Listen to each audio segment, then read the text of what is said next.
Thank you for joining us today. We're so glad that you're here to join us for our 49er Industry Chat. My name is Noemi Guevara, and I am the Director of Alumni Engagement at Cal State Long Beach.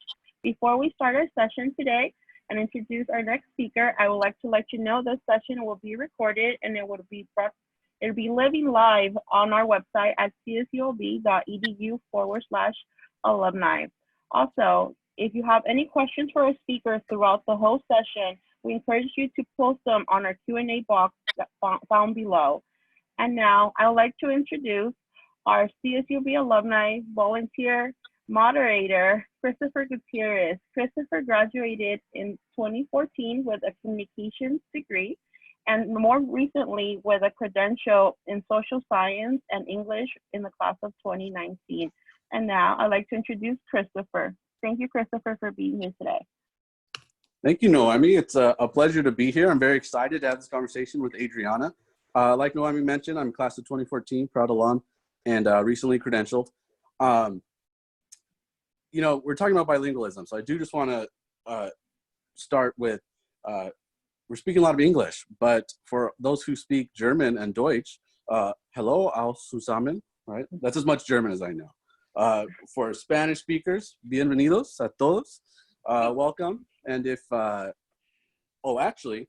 I spent a lot of time in Long Beach Unified School District also, and so people know Khmer is a big language in Long Beach Unified. So my buddy sent this over. So welcome everybody in Khmer, if that makes sense. And if you know French or additional languages, drop it in the Q&A. Maybe we'll share it towards the end. But yes, it's very exciting. And my role today will be to serve as a proxy for you guys. So please, if you have any questions for Adriana, just drop them in the Q&A and I will receive them. There might be a little bit of a lag, but just let us know and I'll go ahead and speak on your behalf. So again, very excited. History guy here speaking to Adriana. And without further ado, I'd like to introduce Adriana, who I'm very excited to talk about. Prior to hopping on, she said she has the secrets to being hired. So I'm very excited. I don't know about myself, I'm on the job market. So, but without further ado, Adriana Fernandez is a proud alumna of Long Beach State, class of 2004 in liberal studies. The purpose of this discussion is to talk about bilingualism and how important it is in education and frankly, beyond, right? There's many applications for language. Language is a skill. And it's very relevant now because when budget cuts are considered, like they are being considered now during these strange days, dual language immersion teachers are often retained. So Adriana has those tips and secrets that she'll be sharing. She'll also be providing not just her personal experience, but she has insight from principals and school districts and what they're looking for their educators. So it will be very exciting. And we'll also be talking about technology and how it's integrated in the classroom. So we get a little bit of a some PD, a professional development also, as Adriana will be talking about technology. So without further ado, I'd like to welcome and introduce Adriana Fernandez. Okay, how are you? So let me just pull up my, here you go. Can you see my PowerPoint presentation? Right now I see you. You do not see the PowerPoint presentation? Okay. Not yet. I wonder what happened. Okay. So sorry, let me see. Sure. Okay, because I have to share the screen, that's why. Sure. Okay, there we go. As you're troubleshooting that, before we jump in, I actually, if you don't mind, I'm just curious because these are strange days that we're living in. I'm just curious, you're on summer vacation, right? Yes, right now I'm on summer vacation. We were done on June 4th. Okay, that was the last day. And so obviously the most relevant and pressing thing is how did COVID impact your instruction? Okay, so I work at Gwynn Elementary School in Anaheim. We have, how many teachers do we have? We have about 38 teachers on campus. A lot of the teachers that work on campus have been there for over 25 years. I'm probably the newest one there. But a lot of them were very scared because they do not know a lot about technology. Okay. So there was a lot of stress involved, anxiety with all the teachers. And so finally, we got trained online. We used programs like Seesaw, Google Classrooms, Screencastify to do the videos. It was a very scary experience for even the teachers that, like me, who have a master's in educational technology. I don't remember a lot of the information because my degree was online. So, and I did it through Kelsey Fullerton. So it wasn't like the best experience ever, online degrees. I don't recommend to anyone. So, good to know. It was not easy for me either, but eventually I said to myself, you know what, we got to do this. The district is paying us to do this, and we did it. The principal was very happy. He said that other school districts are calling our school district to ask for recommendations on how they could execute this online. Wow. So finally, you know, like we were good. Our communication was good with the kids. I had all my kids participate. 100% of my kiddos participated online. And a lot of that had to do with the fact that I involve my parents. Like, I'm always like calling them. I kind of annoy them sometimes. And I kind of like give them the guilt trip. Hey, if you don't work with your student's not going to be successful. I give them that guilt trip, and they work with me, you know. Cool. You just have to be really stay on top of those parents all the time and be very firm with them. You know, you mentioned you're in kindergarten, so having full participation with kindergartners, that's incredible. Yeah, I'm telling you, it has to do with the way you communicate with the parents. Like, you know, you have not at our school, but I've worked in the past with teachers that don't do that, don't have that communication with their parents, and they never come to like the events on campus. I mean, I threw a lot of events. We celebrated the El 16 de Septiembre. We celebrated different events, and they all came. All parents, 100% of them came. So that's one strength that I'll tell you more what the principals are looking for when they're hiring. Yeah. Don't let me slow you down. I was just curious because I know going forward, COVID-19 is, especially in education, is really made radical changes. And so it's great to hear you transitioned pretty well online, and it's even more of an endorsement since people were asking you. So that's awesome. Yeah, and like when we come back in August, I just found out that I guess they're giving the parents, the district had to hire another 13 teachers, online academy teachers. Wow. And they were not looking forward to that because, like I said, the money is like, you know, that's a lot. 13 teachers times $50,000. That's a lot of money, right? So, but they didn't have an option. They had to do it. We were forced to hire. So good news is they're hiring. Yes, they are hiring. Yeah. Yeah. So the parents now have the choice of either keeping their children at home or bringing them. And I just think that probably parents are going to decide to keep them at home. But we are going to be going to work like just half a day. And then on Fridays, they're going to Microsoft is coming into the school and they're going to train us on how to use more programs for the near future. Excellent. So it's really had a really good impact on everything. I mean, I think it's a good thing that this has happened because I just think a lot of teachers were not ready for that. I mean, everybody that goes into the field, you have to have some sort of knowledge about technology. You can't just go in there with no technology. It's not helpful for the kids, you know? Excellent. So those credential students like myself, we had that ed tech class. Yes. Really paying off. Yes, it should be. Honestly, if I were the director of the credential program, I would require all students to take at least 2 or 3 classes of tech. 2. Yeah. Yeah. And it's pretty well integrated. So yeah, nice. exactly. Yeah. Well, yeah. Thanks for sharing. Yeah. And again, don't let me slow you down. I was just very curious to know how it was impacting, how COVID was impacting you. So, sounds like you transitioned great. Yes.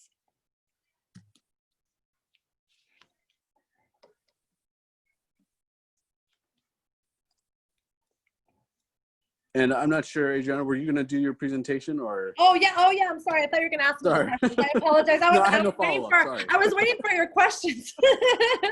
Okay. No, I'll try to pepper them throughout. And again, I'll be, you know, by proxy with some of our guests that are joining us. So I'll try to pepper them out and try to find ways. And it might be like school where I raise my hand. Okay, very good. I'm going to talk about, I think I should start about, I think a lot of the students would be interested on how to get an authorization. Do you want me to Yeah, start? please. Yeah. So, that's something that we're very curious about. Okay, so I'm going to start out with how to, and basically what you need to get hired is called a BCLAD in the state of California. And BCLAD stands for Bilingual, Cross-Cultural Language and Academic Development. That's what it stands for. So I believe that some universities, if you don't want to go through the whole program, you can test out of it. There's a test that is similar to the CSET that you can take. But for that one, I'm not sure if, I think the Cal State systems are the ones that are offering that test. But if not, you would have to enroll at a university like Cal State Long Beach. And the program is about a year and a half, about a year and 6 months, something like that. But you can do it that way. You could also, I heard that if you already have a credential, you can go down to the Orange County Department of Ed and then have them give you an authorization like an add-on. But then I heard that the add-ons are not being granted right now, because schools are trying to make money. Why? They want you to come and do the credential program, right? So sure. I think it's like a connection with the university saying, don't let them do that. Tell them to come over here. Sure. So anyways, but it's about a year. And the classes are some of them are in Spanish, and then some of them are in English. Because I know Cal State Fullerton, they did offer courses all in Spanish only, and then the other half were like all English. Got it. So to teach dual language, you need your BCLAD. Yes. And an additional credential? No. What was your experience like? Okay, so my experience is, so I have a bachelor's. I was on the liberal studies track 1, I believe, at Cal State Long Beach, which it was a shorter program. But what I did is I graduated with my bachelor's, and then I transferred over to Cal State Fullerton. So it was just 1 year from there. It was just the BCLAD credential. Okay. It was all connected to it. So my credential had the BCLAD and it had the regular credential at Cal State Fullerton. Okay. But if you already have a credential, like say you have a credential, you have a social science credential, right? Yes. So you already have one. Okay. So then what you do is you go down to the Orange County Department of Ed and you just sign up and you pay $150 to do the add-on. And then I think you just have to take like 2 classes and that's it. Yeah, but I'm not sure if the Orange County still offers it. You would have to call the Orange County Department of Ed to see. But honestly, in my opinion, I rather recommend people to do the whole program, the BCLAD, I mean, it takes a little bit longer, but so that way students who are not familiar with it, because if you just test out of it, you're not learning anything from that, Yeah, so one of our guests mentioned or asked, do they offer BCLAD for speech? I know we're talking about teaching in the classroom, but do you know beyond? Yes, some school districts, if you have a BCLAD in speech, I believe for the speech, you have to get a master's though for that. It's not just essential. You have to have a master's, but I mean, you will be more marketable if it does exist. And I'm sure Cal State Fullerton has it, or Cal State Long Beach as well. If it does, you would be more marketable. You would get hired right away. If you're with another candidate that doesn't have it, the principal is gonna pick you. Yeah. So then I guess the recommendation would be to check into your school, your industry, and look up BCLAD, as I'm doing right now on Google. Yeah. Type in BCLAD to look and see. Yeah, Cal State Long Beach. I know Cal State Long Beach has it for sure because they've had it for a long time, and I know Cal State Fullerton also has it for sure. But those schools are the best ones. UCI has it too, but UCI is very expensive. Yeah. This comes up a lot. What's the difference between BCLAD and BILA? And what is it? BILA? Yeah, BILA. BILA. I wonder if that's something new. I haven't heard of BILA. I've only heard of BCLAD. It might be a different acronym though. Is it BILA? Yeah, and I know Cal State Long Beach offers a BILA, which I suspect might be an authorization as opposed to. Oh, I see what it is. So basically, oh yeah, I see. Bilingual authorization, BILA pathway. Okay, so that's what I'm talking about. Allow students to obtain the additional bilingual authorization to teach and do. Okay, so that's what I was telling you about. It's the authorization. That's exactly what it is. Okay, so perfect. So then, Mhm. so just for clarity's sake, you might come across BCLAD in some institutions and then BILA in other institutions. So for example, Long Beach State would offer a BILA as opposed to BCLAD. Right, exactly. Okay, But, so yeah, just to make that clear then. yeah, so basically what it is, okay, a BCLAD is a BCLAD, right? A BCLAD is a BCLAD, but the BILA that you're talking about, that's just an authorization to meet BCLAD requirements. So BCLAD is like the umbrella, right? BCLAD is the umbrella, and then BILA would be underneath the umbrella. So in order to get the BCLAD certification, you need to do the authorization, which is BILA. So BILA is just an authorization. Okay. Yeah. Mm-hmm. It's exactly, see, it says you have to take the CSET in order. So it's subtest 3, and then you take 2 courses. Yeah, that's exactly what it is. 2 courses, and then that's it. You do well on all that, and you test out of it. So Okay. Yeah. So then just for clarity's sake, BCLAD, BILA, these are the types of terminology that we're using if you're interested in doing dual immersion stuff. So it might be BCLAD, it might be BILA. So again, I'm not authorized to counsel anyone. I'm just curious, but I definitely Google BILA and BCLAD and check into your institution. And I know Long Beach State has BILAs for Vietnamese, Spanish, and a few others. So they have Mandarin. They have Mandarin. Korean is a big one. Korean. Farsi, I believe too. They have them out there. UCI has Farsi for sure. Yeah, according to the Department of Education, it says the top 3 languages are Spanish, of course, Mandarin, and Vietnamese. So yes. And as educators, we know when we walk into a school site, we're getting a variety of different languages that are spoken. Like you walk down the hall and you hear just the variety. So yeah. Very, very true. So then, so I talked about COVID-19. What about if I talked about lesson planning? Like, what do I do for lesson planning? Sure. Well, I do have a question though. What are your plans for the fall in your school district in regards to COVID-19? Yes. So right now, I kind of heard a rumor, but it's not set in stone. I heard it from the janitor, okay, which is not good, but I shouldn't say that. But anyways, the reason why I believe him is because they're the ones that first get the information because they need to move the desks out of the classroom. They need to set up. That's why.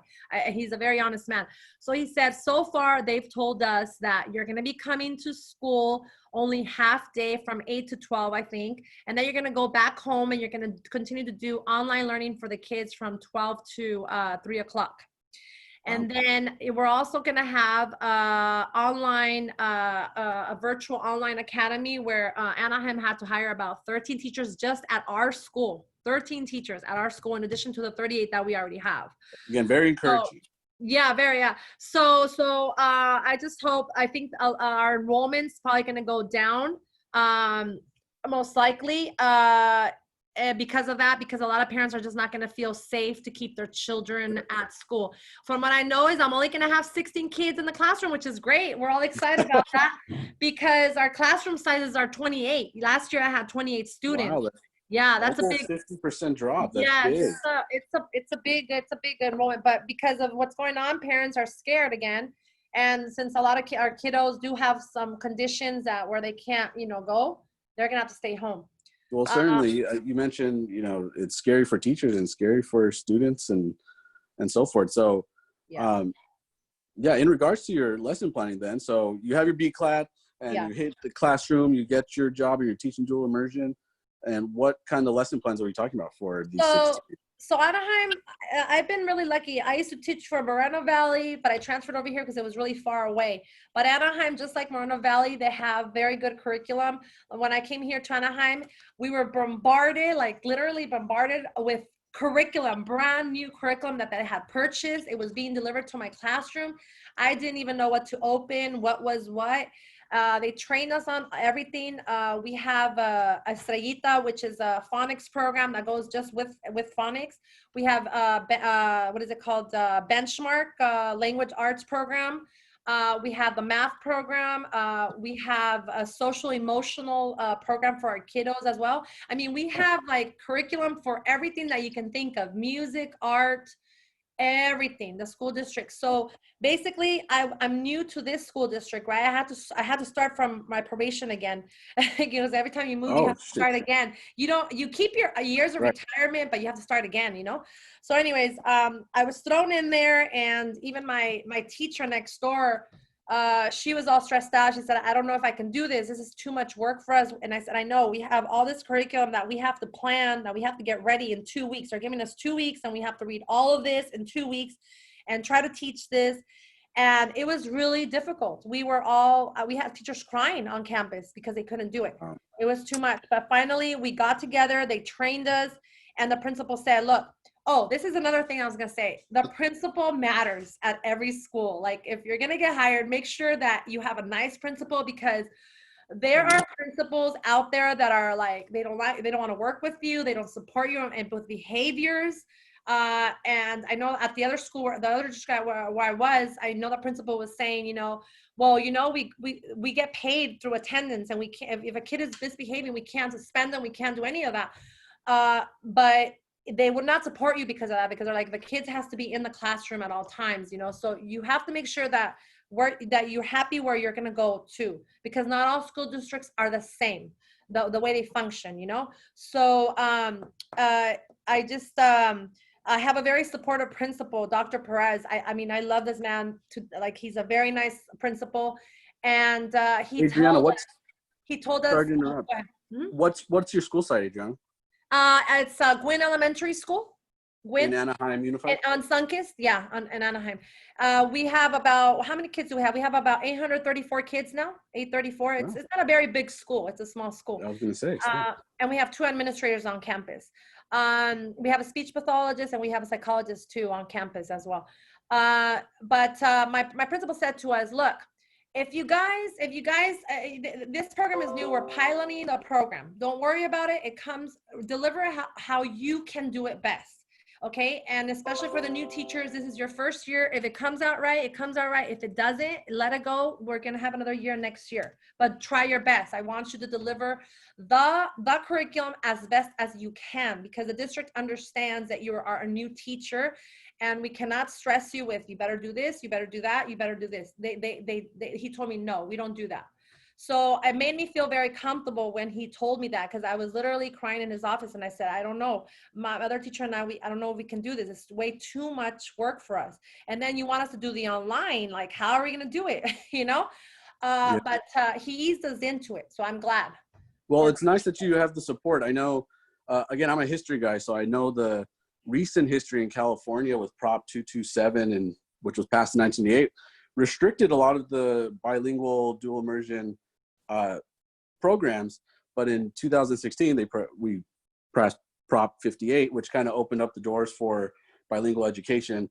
And you mentioned that you have a supportive teacher or principal, excuse me, and you said pilot the program. So would you suspect that if you get your BILA and start teaching dual immersion, you're going to have that kind of new frontier piloting atmosphere? The problem with that, I started out believing that, but actually what you learn in the credential program is not what you are doing in the actual school. So like, I've been trying to communicate with the credential programs and like the directors, and I'm trying to tell them, hey, look, you got to teach your kids, your students, more practical, hands-on experience versus theories, because theories, yes, you need to know your theories, the Bloom's taxonomy, etc. You need to, yes.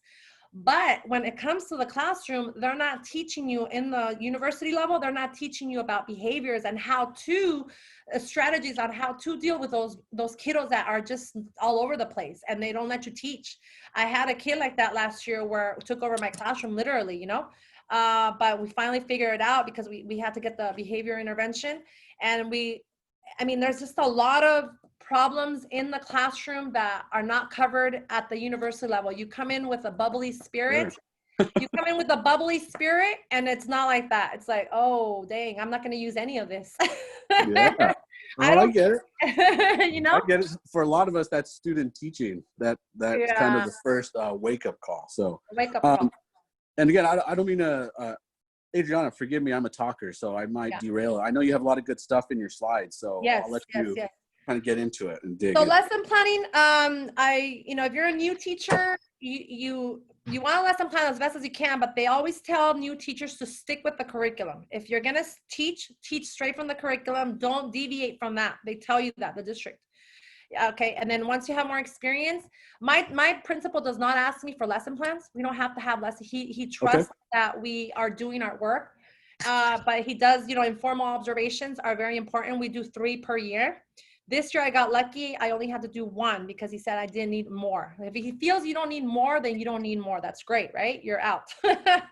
But the lesson planning is very important. At our school, we work with a group of kindergarten teachers. I work with English teachers as well, because we want to make sure that whatever the English teachers are teaching, that we are teaching in our classroom as well. We want to mirror each other. That's the whole goal of dual language immersion too, that whatever they are, we are doing. It has to match up, right? But it is intense because a lot of the information that I present to my students has to be perfect because we're teaching Spanish, right? And I know that when we get observed, they look at our writing where we put the accents and all that. They're looking at it and they'll tell us, hey, this is not proper. This is not proper. Fix it, So I haven't been told yet, but I hope not one day, right? It'll be when I'm not feeling very hardworking, and sometimes, you're so tired that you don't want to put the accents on there. It's too much work. But even like the letters that I send to my parents, I have to do all the translation myself. The district does some translation, but only for special events only. They will not do your. I see. Yeah, so I'm like going home. I use Google. That's what I do use. It's the fastest thing to do. I mean, it's not the best, but I translate like that, and then I go over it, and then whatever it is missing, I correct it again 3 times, So, and then I have somebody read it for me. So Google Translate does do the job. It does the job. All the teachers use Google Translate. If we didn't have Okay, that's Google good to know. Translate, we would be in big trouble, right? Good to know. Good to know, right? So that's lesson plan. So I'm going to move on with the testing assessments. I think you had asked me a question about assessing. So basically, Sure. in kindergarten, we do state assessments. We do. One of the big ones is LPAC, but the LPAC, it doesn't get done until like the until February, March. That's when they start testing. Only the kids that are English learners. You're not testing the Spanish, the ones that know the language already. It's only English learners, not English only kids. English only, you do never get tested. Only English learners, LPAC. And the test is given to them I believe they're giving it to them in Spanish as well. So for the dual kids, okay? So our district has translated the whole test in Spanish, okay? Like, for example, foundational skills, like the letters and sounds for kindergarten, we do that on our own. They take another test called the Renaissance. It's like the STAR early literacy assessment. It's called Renaissance, you said? It's the STAR. It's the version of the STAR, but it's called the early STAR, just to get them ready for the actual thing that starts in 3rd grade. Because the SBAC, it's called the SBAC. It's called the Smarter Balance Assessment. It's a very dumb test. I'm sorry to say, but basically what it is. Okay. The reason why they give the SBAC to the kids is because it monitors how your child is learning in the classroom and how the teacher is doing. It's basically to monitor the teacher's performance. That's what it is, the SBAC. It's both. It's the child's performance and the teacher's performance. And that's how they grade you as a teacher, at school. So they do it from 3rd grade to 8th grade.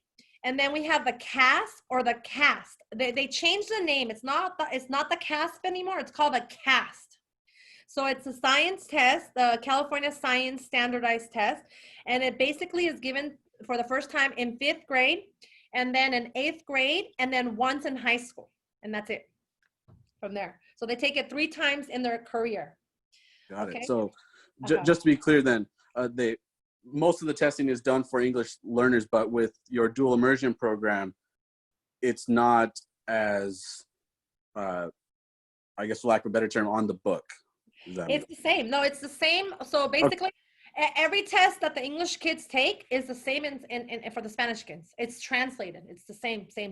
Got it. But it isn't specifically addressing the dual language portion of it, if that makes sense. No. The LPAC is only for English. It's right because I teach English as well every day. I teach both languages. I teach 30 minutes of English instruction only, and that's it in kindergarten. And then in first grade, it adds on another 30 minutes. So it's 1 hour in first grade of English, and then in second grade, it's 1 hour and 30 minutes, and then eventually it becomes 50-50. So when they go into fifth grade, they're learning 50% English and 50% Spanish. It's equal. Okay, that's the whole goal of dual language immersion. Dual immersion. So 50-50 split. And I know you have a slide on the history of Spanish dual immersion. I wonder if you want to share a little bit of that. Yes, I'm going to share that with you. Do you see my screen? Yeah. Yeah, okay. I'm going to present. Okay, so basically, hold on. Woo. Okay, slide 2. So here we go, the definition. So as you see here, the dual language immersion program develops bilingualism and biliteracy in both English and a second language by integrating English learners with native English speakers.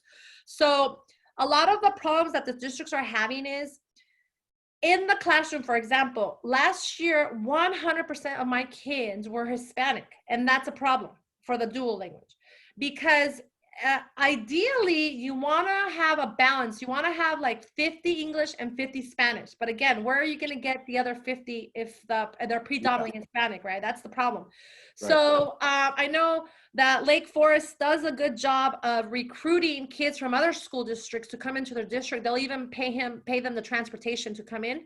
So I heard last time that they had it almost equal, but not quite.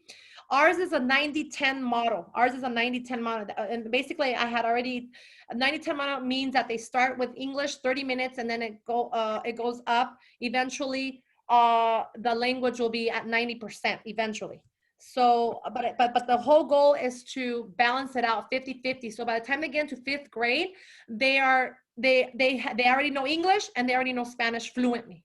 That's the goal. So fifth grade. That's the goal. Okay. Yeah. Yeah, so that's the program. And let me go to the next slide. Let me just, Okay, so Anaheim Elementary School, the history of DLI for our school district. It was established in 2016, okay? It was, hold on, I cannot see this. It was established in 2016. And right now, we have all 23 schools. We have 23 schools in the district, and all of them offer Spanish right now. And we have been, as it says, we have served as a model for other school districts. They come and visit us to see how we're doing. And we received CABE's 2018 Seal of Excellence Award for the DLI. We have that. Congratulations.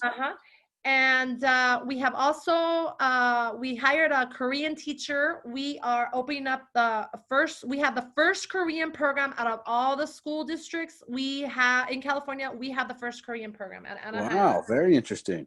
And I believe that the principal said that they're looking into Mandarin as well, but it's kind of harder to find people that actually want to teach Mandarin.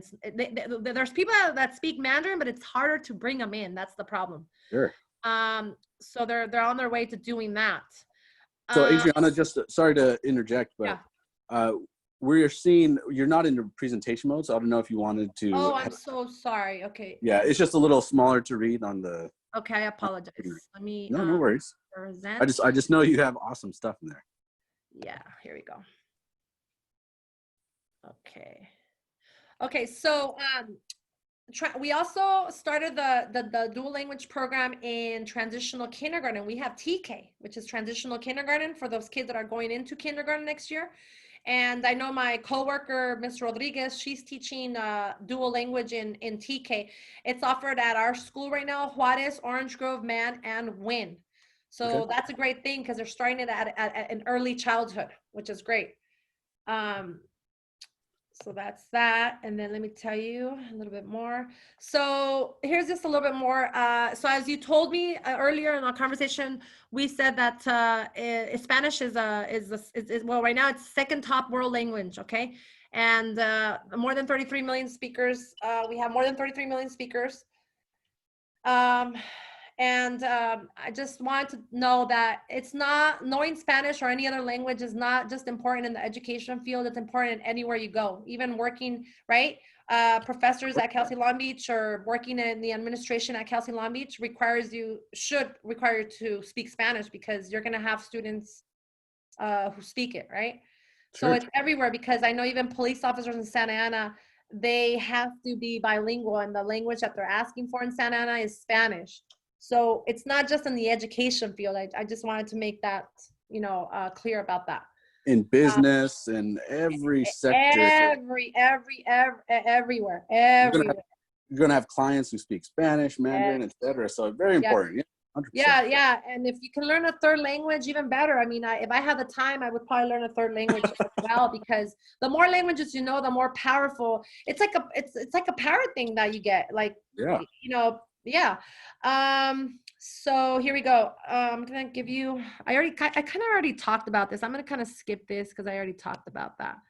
Well, you mentioned goals of dual immersion, and you mentioned, since you're starting at the kindergarten level, that goal is to be fluent in both languages by 5th grade. So that's a 5-year, 6-year turnaround. And so basically the dual language immersion program is based on a theory. It's called the language acquisition theory. And basically what it is, the person that developed the theory is saying that in order for anybody, Chinese, whatever, wherever, that in order for you to acquire a second language, you have to be immersed in that language for 7 years in order to see some results. 7 years. 7 years. Wow. So that's how long your brain will pick up the language. So that explains the goal of by 5th grade they would have that under their belt. Exactly. So Adriana, I was just going to ask, with that in mind, then you mentioned you have a very supportive principal, but what other supports do you get? Because it sounds like then are you responsible for coordinating, tracking those students from kindergarten through the grades? Yes. Just like English teachers, the state of California has us doing the same thing. Like we have a data tracker system that we have to input every trimester, because we test them every trimester, but I test them more than that. I don't just test them every trimester. I test them like every 2 weeks. Right? And I put the information on their data tracker, and that's how we know.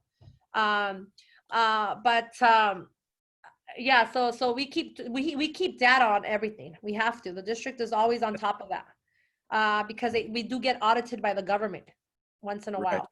Yeah, so we have to be up to par with all that. Okay.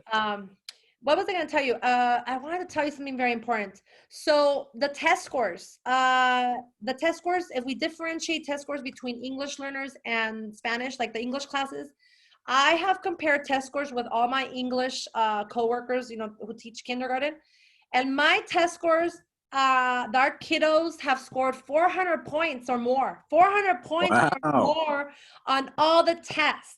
One of the classes, their kids were in the 300s. My kids, when they started in the first semester, for trimester 1, my kids were already scoring a 795, but her kiddos were only scoring 320s, 420, 320, and mine were like 720, 820. So what's going on? Which speaks to the benefits of dual language, and there's plenty of research to document that it does help with cognitive development and just student development. So that speaks to the benefits of having a dual language program. Yeah, because the reason being that it was explained to me that their brains are thinking, okay, English and Spanish, they're doing more work in their brains. So they're exercising their brains more than one person that only speaks English. That's why it's going on. And the reason why we started in TK, because, the language acquisition that I just talked about, if let's just say you're like someone that's 50 years old who wants to learn a new language, it's going to be harder for that 50-year-old person to learn it versus if you're in TK. That's why we're starting it in early childhood, because the research has said that the earlier you start a child, the better, because young kids, they pick up language like little sponges. That's why this program is so successful, you know? Yeah, so that's what we've been learning about that. And let me keep going. But also it makes you, you know, with everything that's going on with the riots and the, you know, protesters and all that right now, I think that kids that are in the dual language program, because in my classroom, we're not just doing Spanish. I'm teaching them about, like, you know, equity. We're learning about those. The kids are actually learning those words. What is equity? What is this? Or they're learning about what is it called? Hey, what's the correct word? I'm making them culturally aware, you know, of other groups of people. We're teaching lesson plans. So my lesson plans are not just what comes out of the teacher's guide. It's geared towards multiculturalism. You know, that's what we're doing. We're integrating that multiculturalism into the classroom to help kids so that kids learn to respect other cultures, and they have that sensitivity, the cultural sensitivity. That's what we are trying to do as well. So it's not just teaching the Spanish language. You get some cultural empathy. You have to. Yeah, you have to. Like, I know that my principal said, he came to me the first trimester. He said, listen, Adriana, you're the first. Oh, by the way, our program this is our first year that we're doing this at this school. They've never had DLI. This is the last school in the district that is going DLI. Okay, so that's why I'm telling you that we were all anxious about it, because I was the first one to be hired, and the principal came to me and said, listen, next year we're getting a first grade teacher, and I want you to work with those two other teachers, the other two teachers.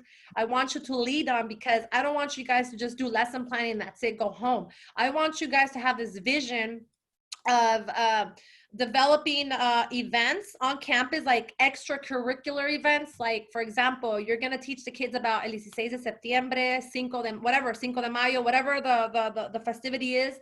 Sure. You got to teach them about the history part of it, you know, the cultural part of it. Exactly. So he said, I want you to do an event where we have hundreds of parents come in here so that they can know what it is. What is it? Why are we celebrating this? Why is this important? Yeah. So, you know, we did that. We did like the 16 de septiembre. We had a little get together, and then we did El Día de los Muertos. Oh, El Día de los Muertos is huge for DLI. Like, yeah, man, very popular in, as of late. Yeah. Yeah. Adriana, I did want to. We're approaching the quarter mark here for the hour, and I do want to leave the last maybe 10 minutes for Q&A. I know our audience members have been typing up some questions, but before you exit the presentation, I know you mentioned some of the tips for, you know, getting hired. Maybe before we hit the Q&A, if you want to talk about the advice you have for aspiring teachers, educators. Yes. Okay, so from my own experience with interviews, when you go to an interview, it is very important how you dress. Like, how you dress is super important to the principals. I was told by one principal, you know, I know it's kind of old fashioned, but you wear a black suit or you wear a navy suit. That's it. Those are the options you have. You wear a black suit or you wear a navy suit. So no baseball tees. No, but I'm saying, when you go in there, you gotta dress to impress. It's all about impressing these people. You're selling yourself as a product. That's what you are. You're a product to them. You're gonna sell yourself, right? That's how you should think about it, right? But basically, when you go in there, they give you like a series of questions. It's about 10 questions, and they put them in front of you so that you can have the opportunity to read them first and then think about it to see what response you're going to give. They give you that opportunity. So basically, some of the questions that they ask you is, I'm going to give you those questions. Biliteracy, how would you form your classroom to support a biliterate classroom, like biliteracy? What is your definition of biliteracy, and how would you incorporate that into the classroom? How is it going to look in your classroom? That's like the very first question they ask you. So what does biliteracy mean to you? And yes, and coming prepared with a vision of what you think it is. How is it going to look in our classroom? Like, when we walk in to do an observation, how is it going to look in the classroom? Got it. So what another thing that they want to hear is what is it called? Differentiation. That's a big word in education. Or Differentiation, small group differentiation. They want, and especially in kindergarten, they want to see groups, but even the upper grades, the groups, for example, you want to work with your low kids, you want to work with your high kids, you want to give all your kids the opportunity to learn, because not all kids are going to learn, right? They're not going to learn the same style. So you got to have 5 different styles in those groups. And that's why they always want you to say, well, if you're going to walk into my classroom, you're going to see a small center group. You're going to see group work all the time. It's not whole group approach, because a long time ago, 25 years ago, whole group approach was the way teachers were teaching, and that's not how you should be teaching. So they don't like that. yeah. But maybe, and if you want to share maybe just one more piece of advice for that job interview before we get into Q&A.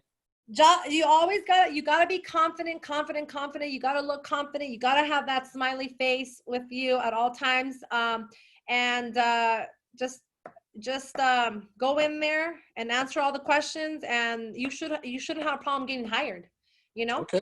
Another thing that I mentioned just really quick, sometimes they interview in Spanish as well. I was interviewed in both languages. Good to know. So English and Spanish, be prepared to answer in any language. Which makes a lot of sense. Well, thank you for sharing those pieces of advice. I do want to take the last 15 minutes here to address some of the questions that were brought up in the chat. Adriana, so I don't know if you want to hit anything else on your slideshow, and then maybe we could exit out of the screen or pop out of there.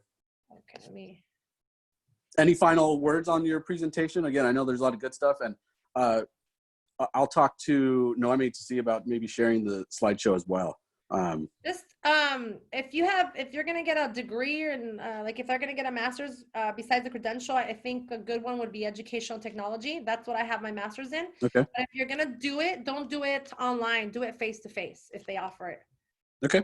Because Anaheim, a lot of districts are huge on technology right now, especially with the pandemic. Sure, very relevant, and I'm really glad we in our credential program there was that emphasis on technology with Google Classroom and Flipgrid and stuff like that. Yeah, even science and math is a big one too. Science and math will always be big ones. Reading specialists, if you have a reading specialist, I think there's a master's in that. Great, you'll get hired. No, not a problem. They'll come to you. Okay.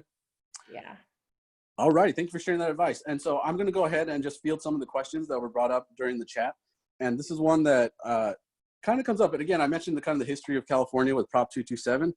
In California, there's been some recent kind of controversy around bilingualism. In your experience, especially at the kindergarten level, have you received any pushback from parents about bilingualism in the negative sense? Yes. It can be stressful for teachers because again, they're watching out for our performance. So like for this year, I had 2 parents who were like, you know what, my kid is just not understanding. She's not comprehending. I said, I know, but your kid knows how to read in Spanish and your child knows how to write. And you have to remember that in kindergarten, your kid does not have to understand yet. It's until the upper grades when comprehension comes along. This is very superficial. So parents were having a hard time. And so she said, I'm going to take her out of the program. I just don't like it because my child is not comprehending. But the thing is that parent is an exception too, because she was treating her kid like she was in college, you know, like this child is only 5 years old. And we remind parents, remember, your child's only 5 years old. They're not going to come out. Her expectation was that she wanted her kid to be fluent by the end of kindergarten. I said, no, ma'am, it's not going to work. I told you this at the beginning, and we're going to tell you again, it's not going to work like that. 7 years. So yes, parents are a little bit iffy about the program, and we have teachers who do not, on campus, we have teachers who do not like the program at all. They don't like it. They don't agree with it. And what kind of support do you get as the teacher from your school side or? In that regard, our principal constantly reminds those teachers that, you know, we have to have respect for the bilingual teachers, because I was in a situation where one of the teachers told me that I was speaking in Spanish in the teacher's lounge, and she said, why are you speaking Spanish? Why can't you speak English? I said, you know, and the principal heard her saying that. She said, you don't tell that to anybody. You don't do that. So he's really good about making sure that we're not in arguments, because it can get very heated in the class and in the teachers' lounge sometimes. Again, I don't think it's inappropriate to mention that it is. No, Education but is still very controversial, so it's yeah. nice to hear you do have that support. Yeah, we have a lot of support. I mean, and then honestly, if they don't want to be part of it, you can't force anybody to believe in something, right? I mean, Right. You can educate them, and I try to educate them by having these extracurricular, and I invite them. I invite everybody to participate. All the 38 teachers. If they want to participate, great. If you don't, I respect that too as well. You know? Understood. Yeah. I do want to ask this question for those who are aspiring to be dual immersion teachers. Like, for example, I'll make it a little personal. I do speak Spanish, but at a very conversational level. And then one of the questions was asked, one of our guests mentioned that they've studied Spanish for years, and I studied Spanish in high school. But we're not confident when it comes to pedagogy. So what's your advice for maybe someone like myself, our guest, who's kind of in between?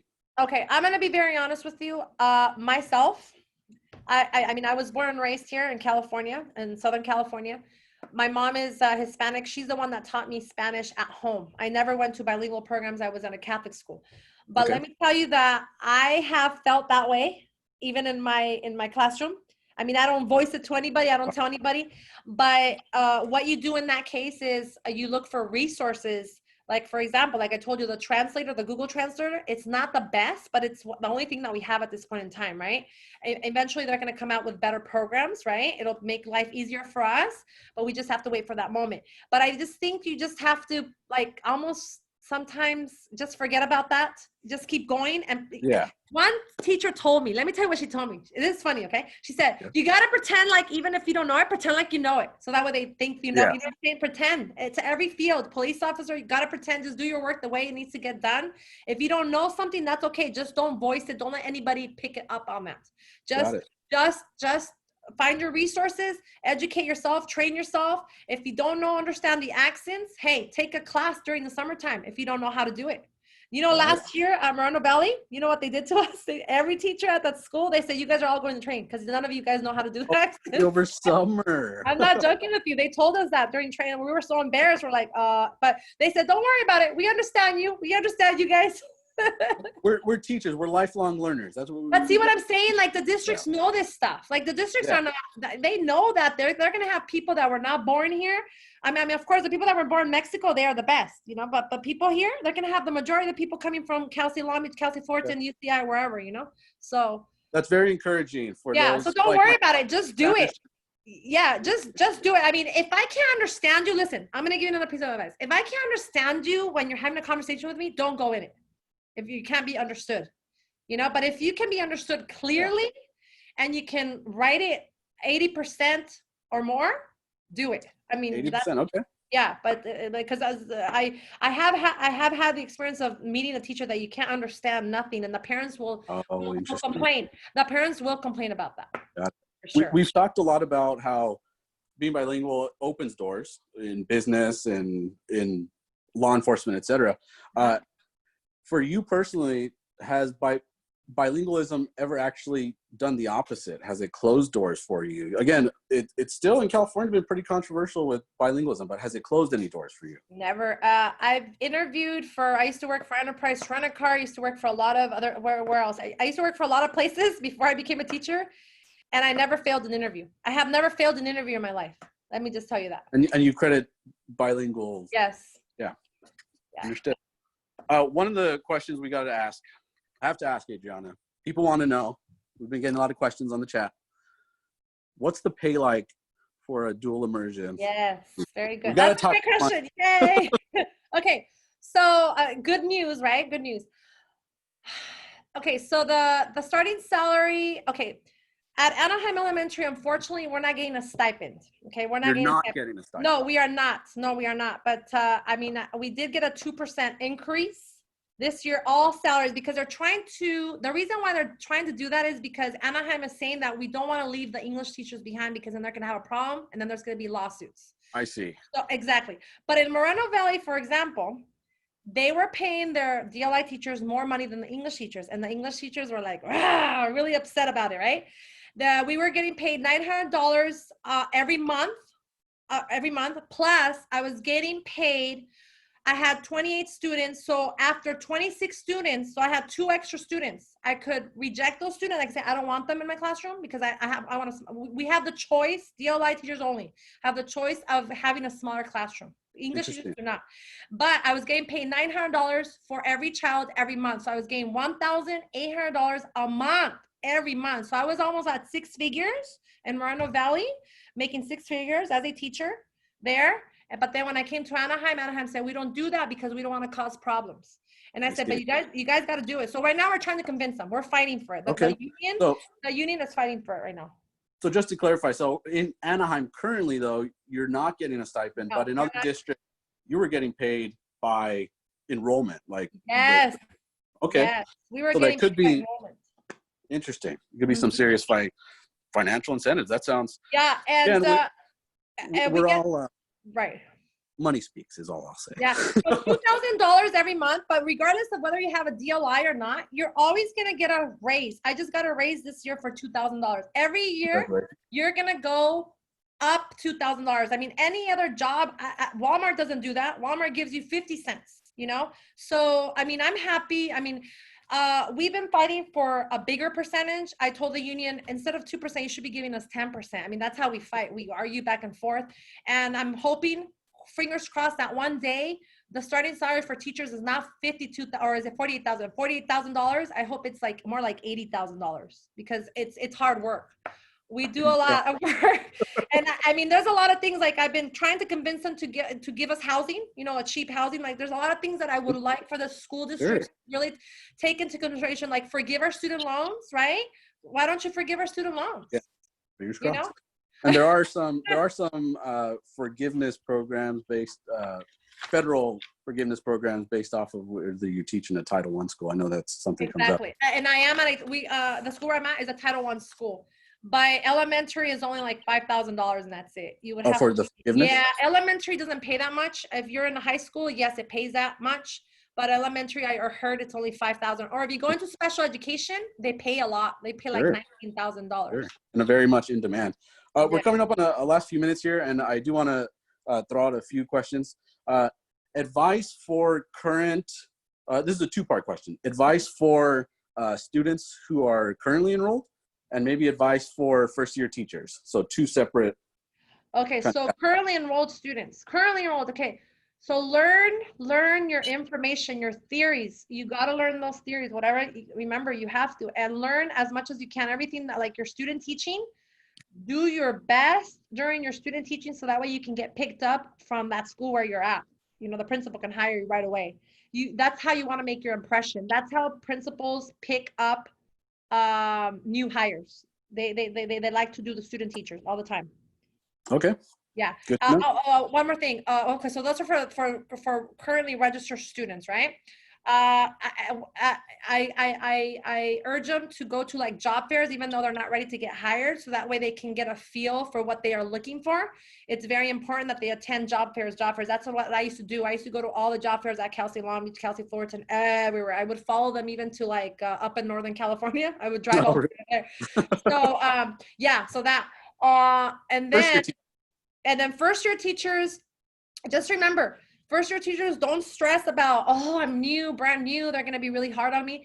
They're not going to be hard on you the first 3 years, actually. Probation, it's going to be a piece of cake your first 3 years because you can make all the mistakes you can make. They're not going to fire you over the mistakes. That's what you're told the first 2 years of probation. And that's the reason why they give you 2 years of probation. Anaheim gives you 2, but I know that like Santa Ana gives you 5. So that's another thing that you got to look out for, that I was looking out for. I don't want to work for Santa Ana. I don't want to be stuck for 5 years trying to buy a house or something because I'm still on probation. You know what I'm saying? So Anaheim does 2 years.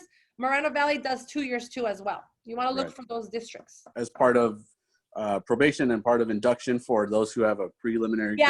Yes, exactly. And you're going to get observed 3 times per year. The principal comes in and he does formal and informal observations. The formal ones is when he's actually watching you and taking notes. And then the informal one would be he surprises you. He does surprise visits to see what's going on. Classroom management. That's one thing that What's the last note on maybe? Oh my God. Okay, so no names. Specifically remotely, Adriana, how are you handling class management discipline? Okay, let me give you an example. My friend got hired with me at Anaheim. She's not coming back next year. She's not coming back because the principal said your classroom management, no good. So you would say it's number one thing. No, if you do not have classroom management, you're out. The principal will pick you up on that. The parents, everybody will pick, like, it's like everybody knows. It's really weird. Especially the parents, like in the DLI. That's the thing about DLI, that it's a little more stressful because the types of parents that we have are helicopter parents. They're always on top of what you are doing, yeah, versus the English parents. Sure. So, and some of these parents are highly educated, so they'll pick up if you don't know how to do this or that. They come into your classroom sometimes to observe. How's the management discipline been remotely? Okay, so last year, it matters where you teach, actually. It matters where you teach. Moreno Valley, they have a very big problem with behaviors. We had a child who was killed at their district by another student. So that tells you everything right there. We have parents out in Moreno Valley who are on probation, like they came out of jail, they come out, you know. So those are some of the parents. I mean, I'm not just talking about parents, but I mean, that's a fact. That's factual. Anaheim, I came over here and the parents are very supportive of their kids. You don't get argumentative parents who come and fight with you for every little thing that happens in the classroom. So you always want to keep the peace. Here's another piece of advice. If you cannot keep the peace with your parents and they're constantly calling the district and saying this and that, you're going to get fired. The principal doesn't like that. Wow. The principal wants all your parents to be happy. If you can't keep your parents happy, you're in trouble. If you can't keep your classroom management going, you're in trouble. Those are the two big ones. That's it. Very sobering advice. Yeah, the teaching, the performance, that will come later. You know, later, right? If you're not the greatest teacher your first year, so what? If you're not the greatest teacher your second year, so what? That's how the principal see it. Yeah. It's the management, which you're. It's the management. Because I mean, I've had serious management. I got to be honest with you. My classroom management was not very good. I had a kid who hit me, who was hitting me 1 year. Oh my goodness! Yeah, a kindergartner. And I had to get him out into an emotionally disturbed classroom because he wasn't supposed to be in my classroom to begin with, because he had a special something else, like another problem. So we had to take him out. But it's a lot of behaviors are very important. Sure. Knowing how to manage the behaviors. I always tell people to take the training. What's his name? There's this Asian American guy. I can't remember his name. Have you heard of him? It starts with a W. You know, coming out of the credential, I've been exposed to a lot of different theorists, and the one that you're mentioning kind of escapes me. And Adriana, we just crossed the 12 o'clock mark. Yeah. Noemi might cut me off, but I just want to maybe offer any last words, advice, lasting impression you want to give to our audience. Yeah. For the students, right? The students that are watching, just believe in yourself. I mean, just believe in yourself. And sometimes there'll be people that will say, you know, I had people saying at one point in time that maybe I should choose another career, but I never listened to those people. You know, I think I remember one professor telling me that I was not fit for the job. He said that to me. No names of schools, but I didn't listen to him. And then I had people telling me, you're never going to find a job. Teachers don't get paid much. There's no jobs. The recession is going on. Don't listen to that. If you're going to start listening to that, you're going to switch to another career. You're just going to waste time. You're going to waste money. If you want to do this, do it. If you don't feel like it's for you, then go find another career. I appreciate that. It's the confidence. People gotta see your confidence. That's how you get hired. Excellent. Adriana, I'll say very encouraging conversation, and thank you so much for giving your advice. Some of the comments people are mentioning, Harry Wong, the classroom management guru. Harry Wong. Yes, that's him. Harry Wong. Excellent. And just for clarifications, someone mentioned BILA and BCLAD are the same. So while you're enrolled, you might have been doing BCLAD, and I know at Long Beach State they're offering BILA. So I just wanted to offer that. BILA, BCLAD, same terminology here. The same terminology. But Adriana, thank you so much for sharing your insight, and we covered a lot of interesting stuff. I wish we could have kind of dove in deeper on some of them, but thank you so much. Very helpful, and I know this is being recorded, so we'll have a chance to kind of dig through. And sorry I couldn't get to everyone's questions, but they had a lot of good ones. Maybe we'll send some follow-up to you, Adriana. Yeah, like I mean, I have all the time in the world. I'm here if I have nowhere to go right now. So I'm happy. I'm happy to help anyone, anybody that has questions. I mean, if you even want to give them my phone number, they want to call me and ask me, or if they want to visit my classroom, I'm open to doing that as well. If any of your students want to be my student teachers, hey, come on over. I will take them as student teachers. No problem. Tim Kern, I don't know if you heard that. Yeah. But yeah, thank you so much, Adriana. And then I think I'll turn it over to Noemi for any final words. Yeah. Kind of wrap it up. Thank you. Thank you, Adriana. Appreciate it. Thank you, Adriana and Krista, for very insightful information. Adriana had a question. Are you on LinkedIn where people could connect with you on LinkedIn? I do not have a link, but I can make one. I can make one. So if anyone wants to get a hold of you, just email us, and then we'll be happy to forward their contact information to you, so that we don't put your phone number out there. Yeah, and I don't mind that you can give them my phone number. I don't have a problem with that. My email address, my school email address. Yeah, like I said, if you guys need a classroom, like if the university needs a classroom, they just call me and I can have them. I talk to the principal and then we'll set them up to be a student teacher. Because I know universities sometimes have problems finding assignments. Yeah, they do. So thank you so much for offering to help our Long Beach State students. We really appreciate it. Thank you to everyone that joined us today. Again, like Christopher said, it's being recorded and it will live on our website so you can reference it. And we definitely had a lot of unanswered questions, so we'll be sending out an email and having Adriana answer all of your questions. So thank you for joining us today. And don't forget to join us on social media at TSUB Alumni to learn about future chats like this. Thank you and have a great day. Okay, very Go nice. Beach. Yeah, go Beach. Go Beach for sure.